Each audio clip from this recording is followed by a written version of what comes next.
Pavo, glad to have you back this year. This is your second year as head coach. Let's talk about the team that came back this year. You worked last year. You put a whole new offensive scheme in, defensive scheme. These guys seen some things for the first time, and we seen the development last year. So talk about walking in this year knowing you had a group that knew where you were coming from this year and how that's been going. Well, I mean, that was big because last year we started. I think we have 8 return starters on defense from last year, and we have 6 or 7 on offense, and a lot of our special teams players. Our returning players that played on special teams last year. So, the enthusiasm all winter of just developing these guys, know where they were and get to feel where they could be. And, the kids have done a great job in the winter and the spring and the summer as far as spring practice and summer practice and workouts. And, I really feel right now we are a better football team right now than we were at this time last year, and maybe even into the middle of last year. I think we're 4 or 5 weeks ahead of pace right now as compared to last year. I'm going to agree with you right off the bat. I was on the sideline. I'm going to agree with you. I watched Davis. I watched your team. Now, let me tell you what you're not going to tell me this year that you told me last year. Because last year, every time I would ask them, hey, did you look at these kids? Did you look at any old film or anything? We didn't look at nothing. Right? Yeah.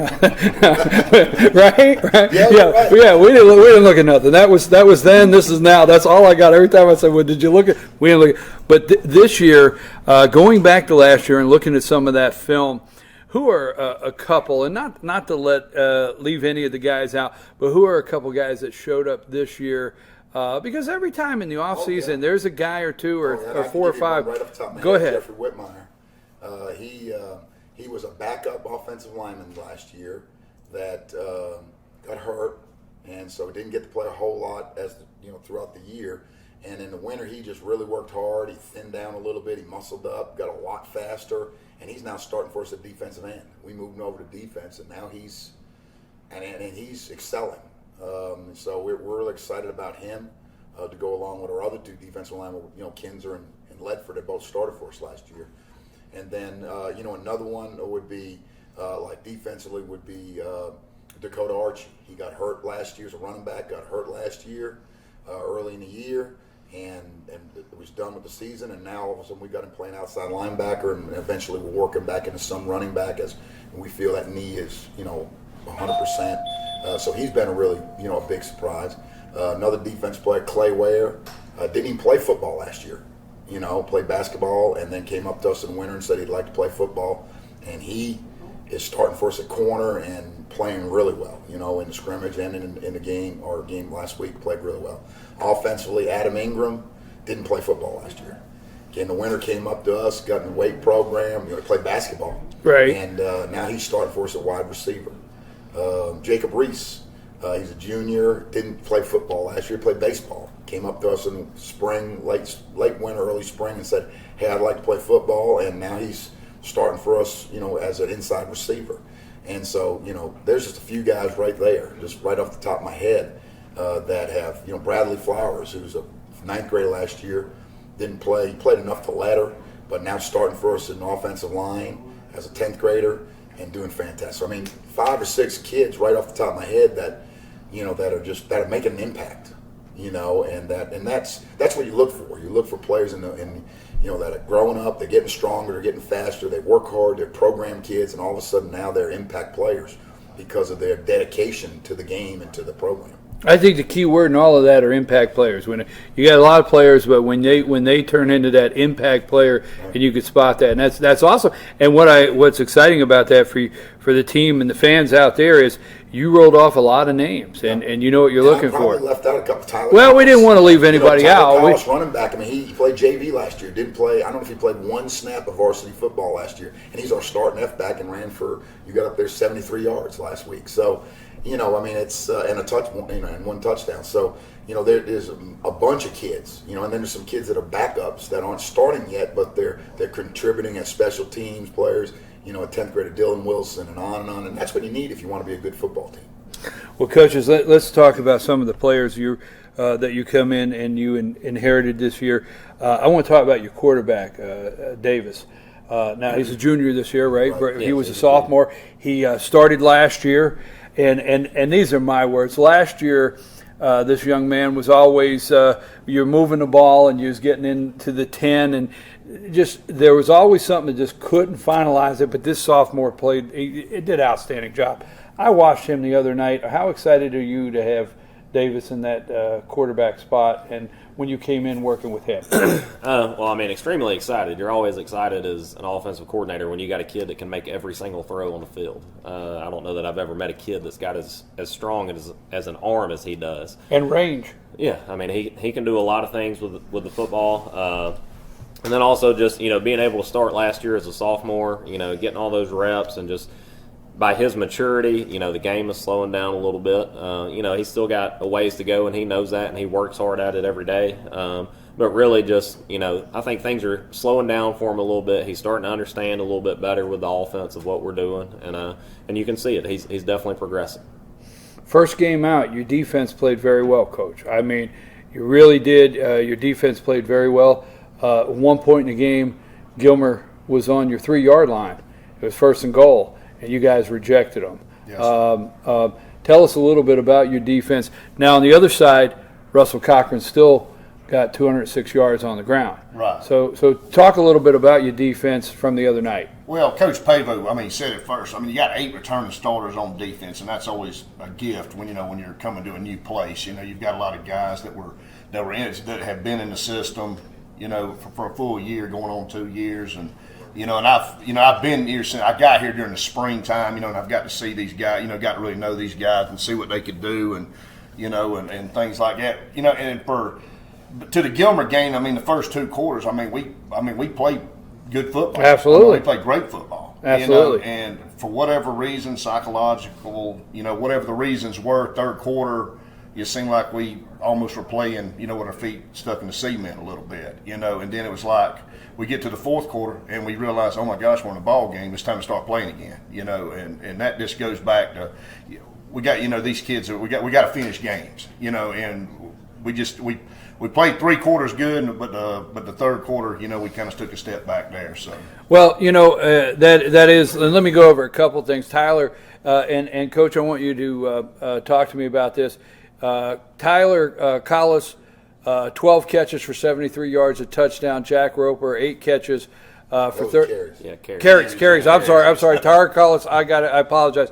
12 carries for 73 yards, a touchdown. Jack Roper, 8 carries for 38 yards, a touchdown. Then you have Cooper Earls. These are catches, 11 for 126 yards, a touchdown. And Christian Resendez, I have that right? And he has 1 catch for 22 yards and a touchdown. If that's the only one you get in the end zone, that's okay. You don't need 2. You don't need 2 if the one got you in, right? That's a percentage. But Coach, you got 4 touchdowns for 4 different kids.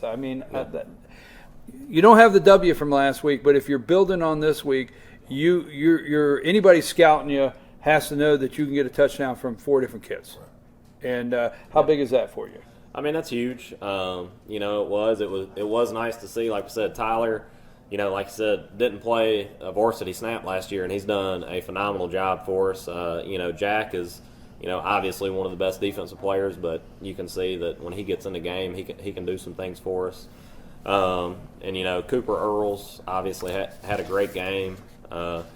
Christian only has 1 catch, but if you go back and watch what he did, his effort throughout the whole game is really what was the most promising thing. But then up there, Adam Ingram had 3 catches for 30 yards. I think we had a few more. Clay Ware had a nice play for us offensively. So there are some weapons. It's definitely not one-dimensional. There's a lot of kids that can make plays for us. Coach, you came out and you came out 13-0 first quarter, and it took late in the second quarter before I think Gilmer realized they were in a game. You owned the game going into halftime, 19-7. What do you think happened in that third quarter? Tell us a little bit of what defensively. We were playing a good running back. And we knew that, and we did a pretty good job of containing him. And he had a couple nice runs where we, situations where, maybe an average back we take to the ground, but he was a good enough back to break some tackles.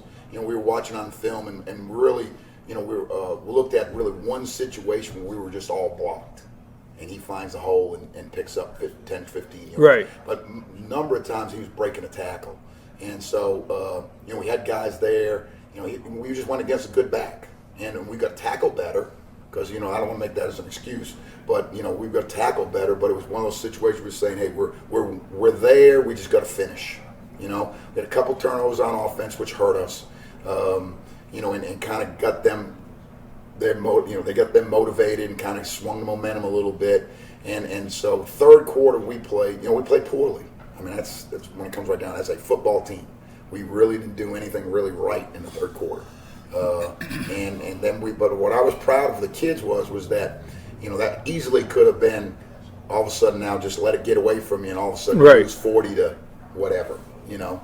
And but also we put the brakes on defensively. Offensively, we moved the ball again. We scored again, you know. And excuse me. And all of a sudden we're right back in it. And you know we're down at the end, and we've got a shot to win. You know, we could have kicked the field goal to tie.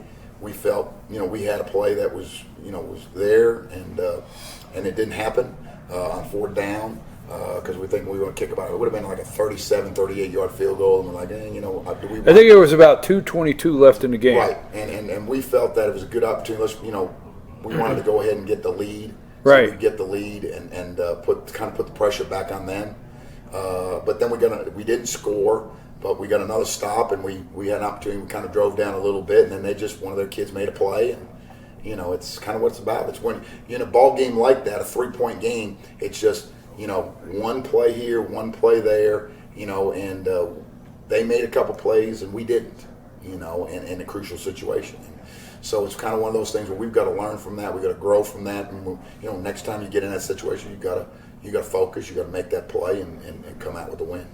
We got to go to break now. I am your host, BKP. You're watching Rebel Wrap Up. It's Wednesday night, and that means we're at Circuit World in Blue Ridge. We want to thank Circuit World for hosting and sponsoring our show this year. We're going to take a brief break. We're going to come back. We're going to talk about some defensive tackles, some stats here, and we're going to talk about next week the Murray County Indians as the Fannin Rebels take to the road next week. So we'll be back.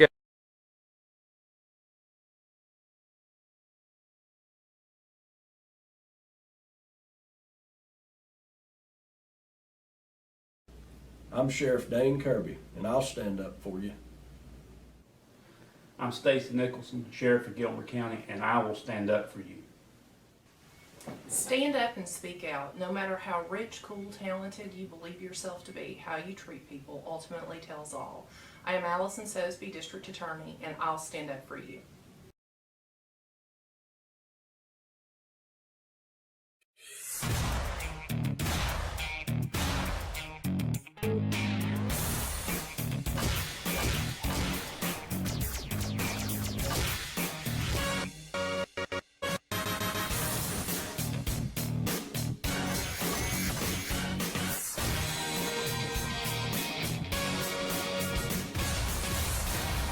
All-new Schottenkirk Ford in Jasper. Highway 515 South, Jasper. SchottenkirkFordJasper.com. El Rey and Ellijay. El Rey Mexican Restaurant. Family owned and operated, and a local favorite for families, parties, and meetings. Great prices. Friendly service and delicious Mexican cuisine. Patio dining available. Come sing in Carlos's Cantina every Friday 9 to 1. Eat in or take away. Same location for 14 years. Open 7 days at the corner of Maddox Drive and 515. North Georgia's favorite Mexican cuisine. El Rey and Ellijay.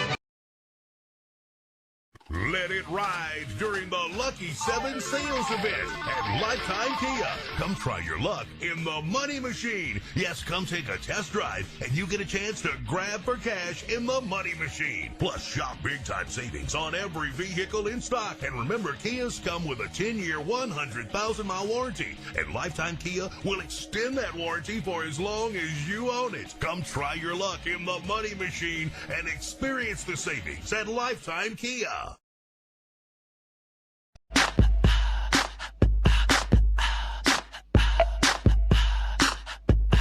What you gonna do with all that junk?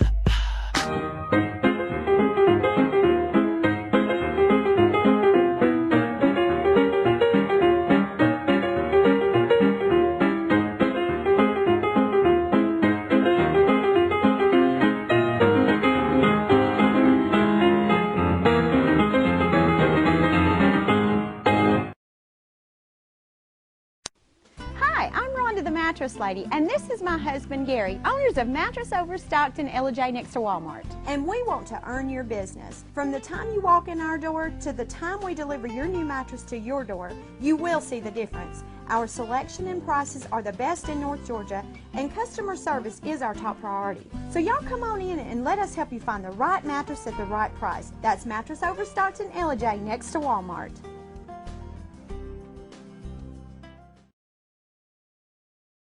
Only one thing beats a day's price on a new Chevy. It's our pre-owned price. Now at the Days Chevy Jasper Pre-Owned Super Center. Save thousands off original MSRP on the best selection of pre-owned vehicles in the North Georgia mountains. Cars, trucks, SUVs, even luxury vehicles. Many with factory warranty. And all thousands below new car prices. We can even help rebuild your credit. Save thousands today at the Days Chevy Jasper Pre-Owned Super Center. The North Georgia mountains big volume, low price leader. Better days ahead, Days Chevrolet. Find new roads. North Georgia Diamond is your source for diamonds. Come on in to view the area's largest selection of fine jewelry at North Georgia Diamond. All repairs and designs are done on site by our jewelers. And North Georgia Diamond has the lowest prices on loose diamonds. You can also sell your gold, silver, and coins at North Georgia Diamond between Walmart and Lowe's in East LJ. Locally owned by Bill and Allison Craig, North Georgia Diamond is your source for diamonds in North Georgia.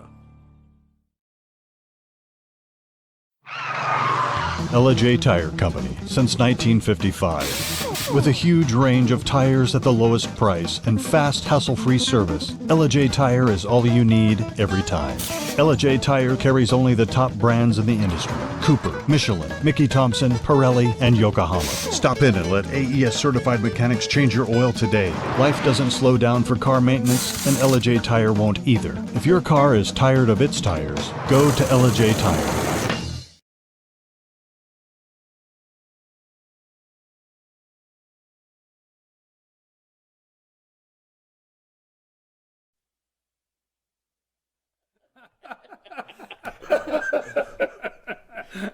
I don't care if they hear us all laughing. We'll just have to explain later. Are we back live? We're back live. Hey, we're having a great time here. And this is what it's like. It's Wednesday night. Yes, it's back. High school football season. We were excited. I know you are out there as excited that high school football is back. We'll be here every Wednesday night at 7 o'clock live. And after the show, we upload this on the internet. We put it on FetcherNews.com. And we put it on YouTube, so this will be uploaded tonight as soon as we're done. But we're here with Rebel Wrap-Up Wednesday nights, and we're at Circuit World in Blue Ridge. We want to thank Circuit World for hosting this year the show. I am your host, BKP. They sponsor it. Pizza Hut, we want to thank them for providing the pizza for the coaches and Pepsi for drinks. We're here with head football coach of the Fannin County Rebels, Jim Pavo, and defensive coordinator Adam Turner, and offensive coordinator Justin Pierce.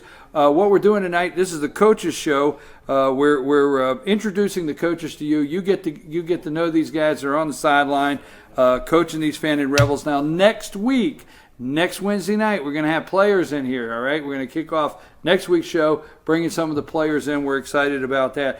Now, we've been talking about, coaches, obviously the Gilmer game and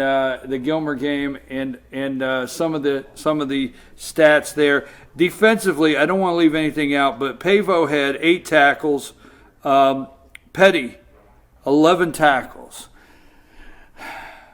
What's that like, Coach? I mean, this guy last year. That's the numbers you. That's the numbers you're looking for. I mean, honestly, he had 11 tackles. He had 11 tackles. Your total tackles on the night were 57 tackles.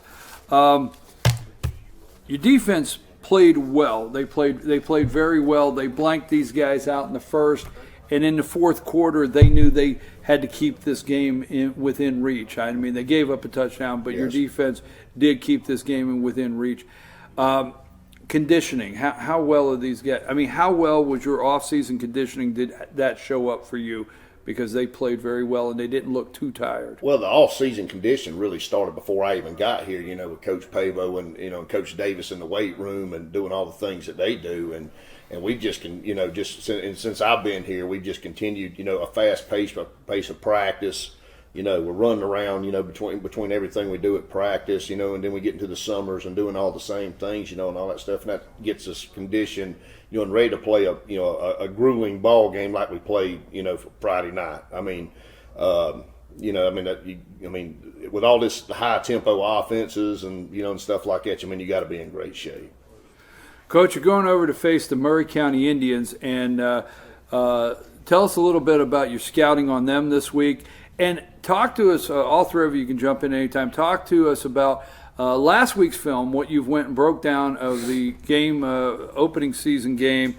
What have you broke down? What did you see you had to work on? What are the number one things you've worked on this week, and the number one things you've had to prepare for the Murray County Indians? Well, with Murray, they're a spread offense, a little bit more tight end though, not 4 wides, more 3 wide. 1 back, 3 wide, shotgun, high tempo.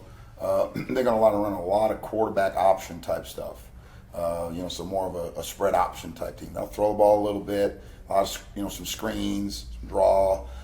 But they're kind of focused around that quarterback. Number 2 is a good quarterback. He didn't start from last year, but he's probably one of the top 2 or 3 athletes on the team.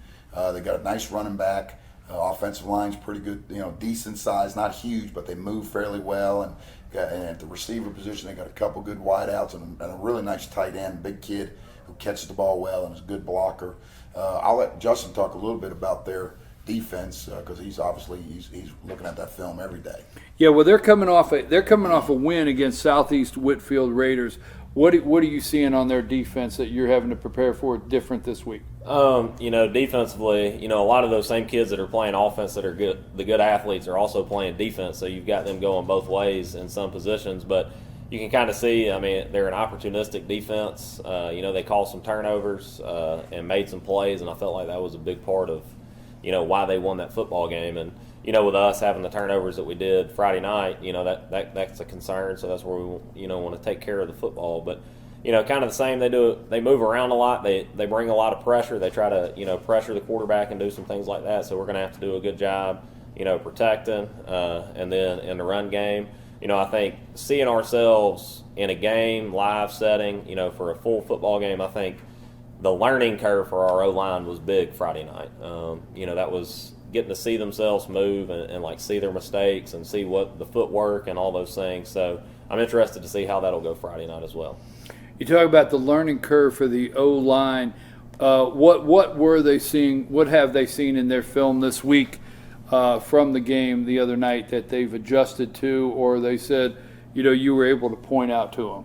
Yeah, just when you get in a situation like that and bullets are flying all over the place, sometimes you kind of get called up, and as an O-lineman, it's real easy to, just kind of get your head down and get locked on and maybe not see second level sometimes. So I think that was the biggest thing is them just trusting their track and running their track and going. So I think they learned a lot from it, and I expect, a big improvement going into this Friday.